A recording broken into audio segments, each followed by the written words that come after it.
came and lived with us for 2 weeks in 1970, and 1 second, Dan. he didn't believe in taking showers. Had long hair. And So Karen what- can say, well, We were how a soon little- can you get this guy out of this house? I'm gonna Basement repeat. I'm gonna repeat this for Yeah, Dan because he okay. didn't hear. Yeah. Okay. Did anyone have a friend or someone they grew up with that when they met up with them again, late 60s, early 70s, they had an extreme reaction, positive or negative, to that counterculture hippie movement? Thank you. Yeah. That's And just then one Gary, example. could you go ahead and repeat Yeah, that talk for Dan? about Jim Benster again. Okay, my high school friend Jim Benster, very brilliant to this day, is still counterculture hippie.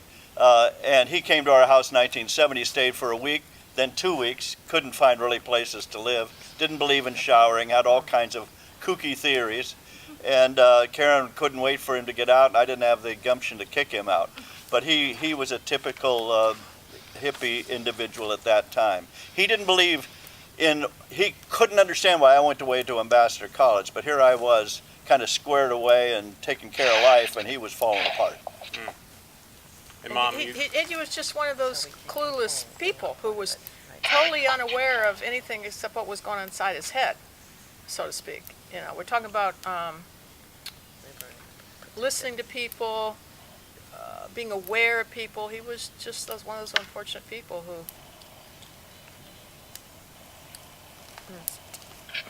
got it. Deborah. Karen, Deborah, sorry, whoever you are. Hold on, Dan's got something. Yes. I wanted to say that my high school buddies, I had several of them that were in the National Guard on the campus at Kent State when they had the shootings there that shook the whole country. And then a bunch of those same guys went and fought in Vietnam. Some of them died. But when they came back and I got to talk to them, they were appalled at some of the stuff they found going on that were related to the hippie movement.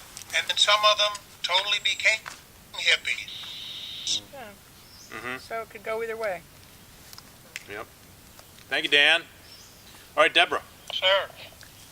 I would like to know, obviously there's the Biedler clan and kind of what it was like to grow up in the Biedler home, but then also Alexander, and then Gwen, forgive me, your maiden. Pedals? Petals, yeah. So what was it like in your generation growing up in your home? Just some of your insights and experiences. And we're going to have Craig repeat that. Did you get that, Dad? Only part of it. All right, Deb is asking what it was like growing up in the Biedler clan, the Alexander clan, and the Pebbles clan. And we're going to give the Petals and the Alexander a chance to answer. Yeah, because Yes. the Biedlers have all talked about it. Did you get that? Can I help Got frame it. that? Thanks. That's a very broad question. So, what was it like? Is there any other narrower focus you can give? Like, How about, I would love to hear specifically, what it was like to grow up with Sam and Betty as parents. Okay. Or, your parents specifically maybe. Well, we're both Pacific Northwest, so I'll let Canada start. okay, so they want to specifically see, like, compared to the Biedler parents, Got it. Sam and Betty, and all the stories they've heard about those parents. What was it like growing up with a different set of parents? Yeah. That's not Got it, exactly my thanks. question, Got it. but So, Well, my parents were, they were complete opposites. So there was always conflict. Dad would leave the house early in the morning, go to work, come back late at night, have dinner with us, and then that's the last we'd see of him. He'd go to bed and do it all over again. So Mom had her role as homemaker, which she adored. Really, she liked being a homemaker. And so we learned, Dad was the head of the house, Mom was the homemaker, so we kind of like followed in that. Everybody worked together to make it work. So, Very sort of traditional, yeah, kind very of much. Very much. old school. Very protected. Yeah, we didn't date until we were 17, so and only in the church. So you grew Okay, up so in you the grew church. up in the church. Yeah, since I Yeah. was 5. Yeah. And I was very grateful to do that because I'm not the exploring kind of person. I'm the introverted, leave me alone kind of person. And when we say the church, do you all know what we're talking about? Yeah. Worldwide Church of God, and they keep the Sabbath, and there's certain holy days from the Old Testament, and the man is the head of the house. I always love that one. And the woman, was to support him and take care of the kids and that kind of thing. Support. Right. Yeah, and you kept your kids quiet. Aren't you glad you did grow up?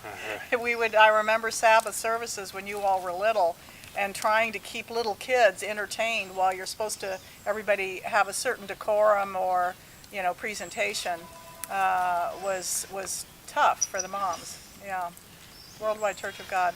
All of us met in that and Yeah, we married. got into it after we were out of high school. Right. Did you want to add to answer that question, Deb? Yeah, Sure, what about yeah. you and your parents? Right, and some of us had a little more liberal interpretations of how the church. family relations. But my parents, we grew up in Seattle. My parents were also traditional, but Mom was very intelligent and could have been a career woman, and partially was. She wrote the Prudence Penny column as a young woman, 22 years of age, for the Seattle PI, a home ec major. And she married Dad, and she was in charge of all the inner workings, not just cooking, but she was a quilter and seamstress, and later on went to be a junior high school teacher. Dad was an engineer at Boeing for his full career, never worked anywhere else. And he was Mr. Outside. He did all the gardening, yard work, fix-it, magic at all that, and I am totally inept at all that. What was it like growing up? I feared my dad somewhat. My mom I linked with very much so. She supported my artistic side. He more or less insisted on my scientific, mathematical side. I rebelled in that way by joining the Worldwide Church on my own, independently, secretly, and went to Ambassador College against their will, but to their credit, they partially supported me financially and emotionally supported me, gave me support emotionally, which was very important. And I honor them for that. Yeah. And he had won a National Merit Scholarship. Yeah, I could have had full boat to any school in the world. And he chose to but go to an I unaccredited school. blew it and became a janitor, a very bad janitor So did I, Gary. Could you go fix that sink for us, Gary? at AC. No, the water will evaporate someday. Now that was one of the great things I thought about the college. You come in, everybody starts as a freshman. Even if you have a previous college degree, your first year you're considered a freshman. And you had to sign up for a work duty. They signed you to a work duty. And they usually, unless you already had a career profession that they could use somewhere in their administrative staff, fine, they might put you there. But most everybody got assigned janitorial work, kitchen dishwashing work,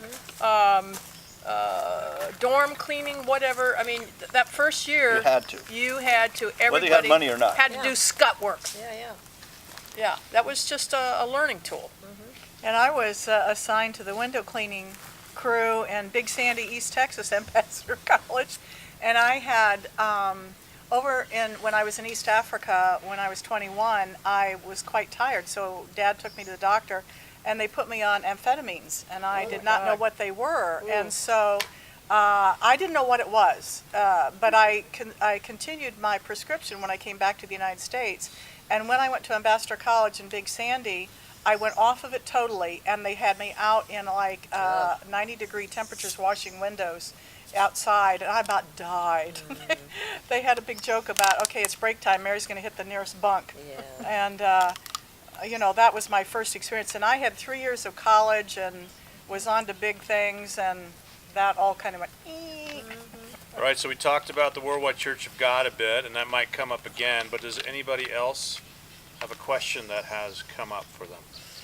So far as our family, our parents, I know we've heard stories, but honestly, I don't know what it's from each perspective. well, and each one of us probably will have a different take. Yeah. Certainly we remember different things, and, Yeah. and you always experience things differently, even though you're siblings. Oh, yeah. But, and there's, of course, there's the bright, wonderful side, and there's the dark underside. I mean, that's can be that way in a lot of families.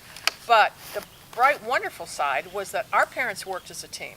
And Dad was a teacher by nature and by profession, and he taught us. I don't remember Mom so much teaching, but Dad, I mean, everything to how to do dishes properly and rinse them and dry them, and how to organize all your dishes before you start washing them, to using tools. There weren't girl chores and boy chores. Everybody learned to do all the chores. The girls learned about the tools, you learned to mow, you learned to rake, you learned how to saw a few limbs off, The boys learned to cook a little bit, they cleaned, they did dishes, and Dad taught the four of us to work together as a team.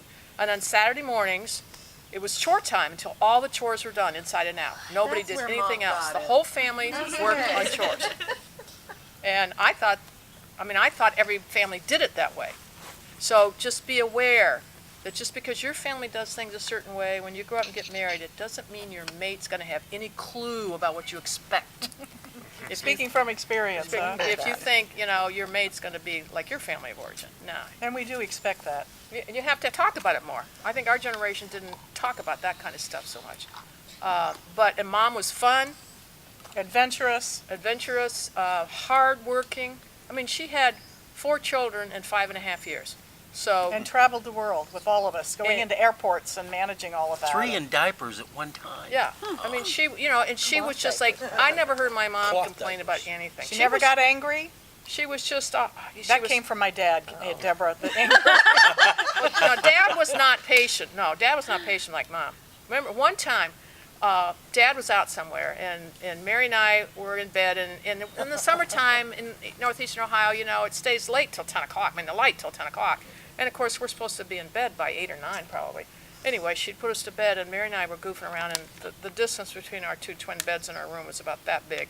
And we're, goofing around and poking each other and Giggling being and- silly and probably pillow fighting and whatever.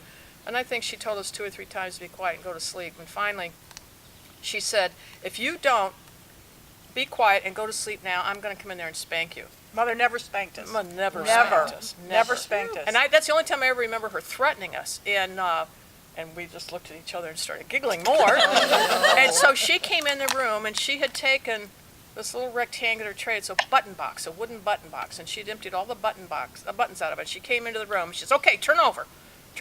So whoever went first, I don't remember. We turned over, and she was going to whop us with this wooden button box. So all we did was pull our feet up over our butt, so she couldn't. And she hit our heels or something instead. And Hit my toe. then we all started. 3 of us started laughing. I mean, she just. But on the other hand, Mom also could quiet us and get us to do what she wanted with just a look. She's okay, Mary. Why me? Well, why not? Well, Rabble-rouser. I'll tell you one story. I asked Mom once, sometime in my 40s or 50s, I asked her, what was the big difference between Mary and I in raising us? And we're only a year apart in age. So looking back, what would you say was the big difference was? And she says, well, from the time